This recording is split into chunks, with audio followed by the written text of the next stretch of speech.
नमस्कार.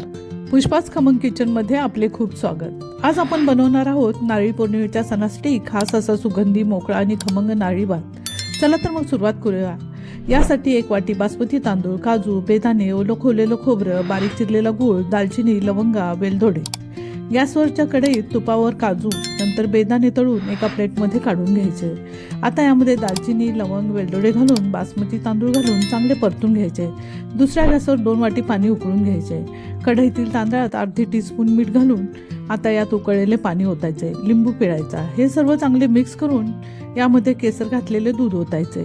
दुसऱ्या गॅसवर एका कढईत 1 टेबलस्पून तुपात बारीक चिरलेला गूळ घालून तो वितळूपर्यंत हलवायचे.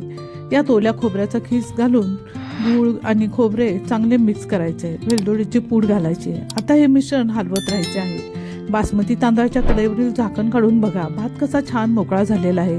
हा एका प्लेटमध्ये काढून आता ते गूळ खोबऱ्याचे मिश्रण आहे त्यामध्ये हे सर्व घालून भाताचे दाणे न मोडता मिक्स करायचे.